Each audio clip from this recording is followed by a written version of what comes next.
United States government has added Nigeria to a blacklist of countries that have engaged in or tolerated severe violations of religious freedom.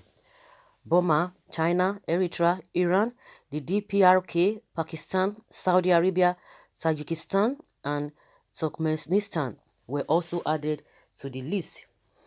The inclusion of Nigeria in the religion violations list was announced by the U.S. Secretary of State Mike Pompeo on Twitter. He said, upholding the rights of religious freedom is a moral and national security imperative. Where religious freedom is absent, terrorism and violence fester. Our advocacy for religious communities abroad helps to ensure the protection and prosperity of Americans at home. Today, the U.S. designates Burma, China, Eritrea, Iran, Nigeria, the DPRK, Pakistan, Saudi Arabia, Tajikistan, and Turkmenistan as countries of concern under the International Religious Freedom Act of 1998 for engaging systematic, ongoing, egregious religious freedom violations. The U.S. is unwavering in its commitment to religious freedom. No country or entity should be allowed to persecute people with impunity because of their beliefs. These annual designations show that when religious freedom is attacked, we will act. The development comes a year after the U.S. government put Nigeria on a special watch list. So now they have been put on a blacklist. I think that's a watch list was just a for warning and let them see how they are going to go about it. And I think it happened around November or December or so.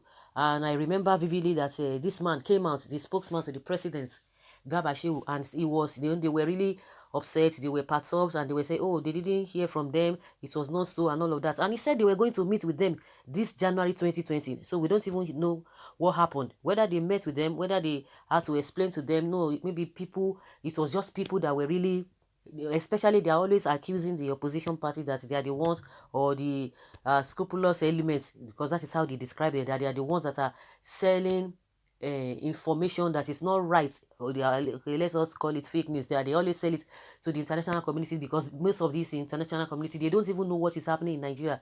So it is all this enemy of the country that are always saying what is not right, and he promised that they were going to meet with them. Whether he met with them or not, it's a different thing entirely, because when I saw this, I was like, I thought they have already done that before. So the difference between then and now is that then it was on a watch list, but now they have already put them, meaning within that 1 year they've been able to observe what was really happening, and they now see that maybe their observation or what they know or what they heard or their own view and is corresponding with what they have been told before or what they were aware before. For that 1 year, they've been able to monitor the whole thing. Maybe that's why they are now saying, you know what, we're just going to put you on black list. I don't know what you think about this, whether how it's going to affect Nigeria as a country. Well, of course, you know that Nigerians will definitely have an opinion. Everybody has their opinion. I beg, if they like, let them erase Nigeria from their map. So what? What does USA know about freedom? I think the best thing is that US government give free visa to any Nigerian that needs religious freedom so that they can go back to their country. Please, bam, according to Rufai Abashi. And someone else says, oh, when they don't wear that cap, they start spilling jargons and rubbish. Oga, off your cap. Well, good. Muslims are being oppressed at all fronts, employment, education, anything in Nigeria, and especially in the south. When are you going to talk about New Lagos Ibadan train? Do not cut yourself down to only announcer of Nigeria bad news.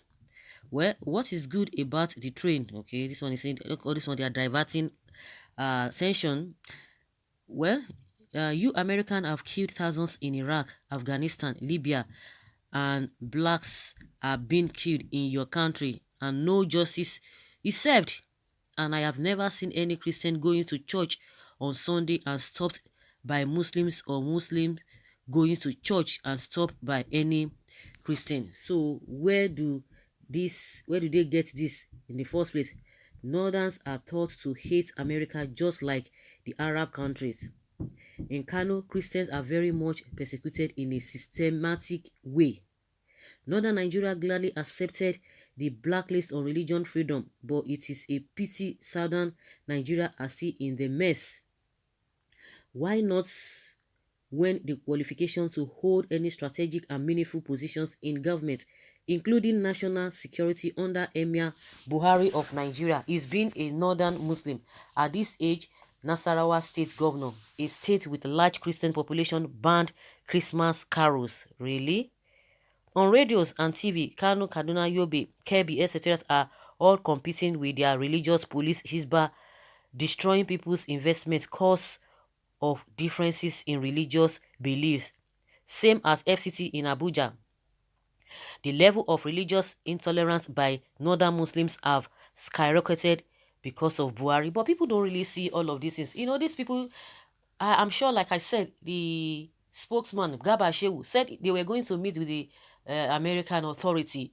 And I'm sure they must have done that. Maybe they have given them 1 year, let them watch them. Because there are a lot of things. It goes beyond that. Oh, somebody was saying, nobody stops anybody from going to church. Nobody does it. Nobody does that. And it goes beyond that. And can you hear what has been happening with this Isba, going from houses to houses and begins to say what those who have committed sin. Of course, in those areas, even when you have a majority of the people in that zone or region, majority of them are Muslims, but we still have a pocket of Christians, and those are the ones who are complaining. You know, these people do not just wake up. You know, people who are always coming out to say this and that. Do you have proof? If you are engaged, if you engage with these people, they would tell you. Do you not even believe that they must have been watching this whole thing for more than 10 years? But a lot of people might not know. A lot of people might not know. They will not just wake up and begin to say what is not. If you go deeper to all these investigations or all this whole thing, you will see that yes, a lot of things must have happened. Of course, we are witnesses to what is happening in this country. Then, you know, the government is always coming out to debunk, to reject. Oh, it is not so. See what just happened recently. They are still, you know, in broad daylight, they are telling you it did not happen. It did not happen. Because of discriminations against Muslims in the southeast or against Christians in the Borno or Kano or Sokoto, yes, it's good because there's no freedom in religion in some parts of Nigeria. Remember a Hausa lady that posted a picture showing your back. Remember that the northern condemn it and arrest the lady. That is the sign of no freedom in religion. Look at Isba, how they operate. Well, that one is even a reference point. Okay, someone say breaking news. Nigeria has US on interference stupidity. Now, only blacklist they get for USA. Add us for all the lists we una get. Pink list, gay list, all manner of list. You people are not giving us true results. Would you like, okay, now today, especially under this present administration, please follow a quick follow back. Some people supporting those moderate so-called US thinking is for their benefit. You don't know these people. All their plans is to destabilize Nigeria, bring chaos amongst us. Itato, they have been planning and they will still fail again, inshallah. Okay, so Boko Haram now, they are giving us peace. The taxpayers' money that is being spent on Boko Haram or yes, Boko Haram, because they are releasing them. So that is the kind of peace. Are they taking people's lives? You guys are not even condemning what is even happening over there. See the Boko Haram, see what they have turned the bandits, the so-called S-men. See what they have turned this country to. So we are really enjoying. I'm sure it is the Americans that are doing all of those things. God will help us, all of us.